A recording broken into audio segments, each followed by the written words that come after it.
Hindi film line में एक saying है कि never say never.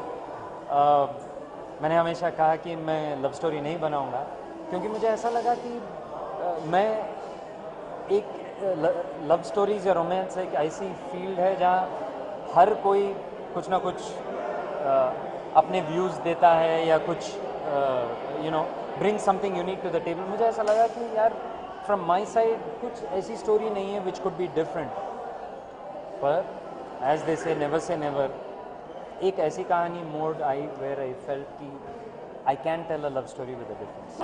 When love happens, life takes a turn. Film की जो टैग लाइन है, आई थिंक इट डिस्क्राइब्स मोड परफेक्टली, क्योंकि फिल्म में everything is going normally when the love story starts, और फिर उसके बाद एक अलग ही मोड लेती है. So I think that would be apt description. नया चेहरा माने जो एक्टर्स के रियल में है, जो कोट अनकोट एस्टेब्लिश्ड एक्टर्स हैं उनसे अलग। तो नॉर्मली ऐसा होता है कि जब कास्टिंग की प्रोसेस होती है तो सब मिल के बैठते हैं वी से कि कौन कौन है जो अप एंड कमिंग है, जिसमें पोटेंशियल है।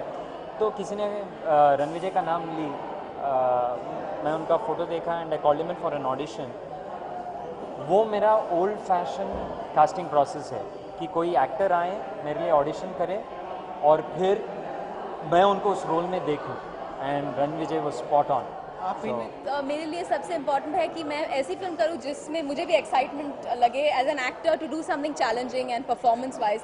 तो नागेश की जब कोई भी स्क्रिप्ट आती है, I get really excited. I love working with him, and specially after Dor I wanted to do something that we did obviously tasveer, but I wanted to do something that really brought that same magic back. और जब मैंने मोड की script सुनी, I was really excited. I was like this is gonna be perfect. 10 साल पहले ये सवाल किसी ने किया था और मैं उनका जवाब स्ट्रेट था कि लाइफ में 2 एक्टर थे, एक नसीरुद्दीन शाह, एक ओमपुरी, और बॉलीवुड कॉलिंग और 3 निवारन के साथ मैंने दोनों के साथ काम कर ली. सो ऐसा कोई स्पेसिफिक एक्टर है नहीं, और है भी आगे चलकर I won't mind doing a film with Shahrukh, because I think it'll be interesting to see him in my kind of film, but you never know. बहुत सारे मोड आए मेरे लाइफ में. आई होप मोड ही वो मोड हो जिससे मेरी life change हो जाए, लेकिन आई थिंक मैरिज में भी टू सम एक्सटेंट. मुझे लव स्टोरीज़ के बारे में ये लगा कि मैं अपने अंदाज से एक लव स्टोरी नहीं बना पाऊँगा. ऑब्वियसली हर फिल्म मेकर का एक पॉइंट ऑफ व्यू होता है, और मुझे वो बिग सेल्यूलॉइड रोमांसेस वो मेरा स्टाइल नहीं है. तो मुझे लगा कि अगर एक इंटीमेट लव स्टोरी, ऐसी एक स्टोरी मिल जाए वेयर आई फील कि I can bring something unique to the table, only then I will do it, and mode happen. I think I can't really define that in one sentence किस तरह के, but I think something जो मुझे challenge करे, someone who is a lot like me and has just interests me as an actor. I think something that's challenging and a script that excites me. So ऐसा नहीं है कि मुझे इसी किस्म का character play करना है. Nothing like that.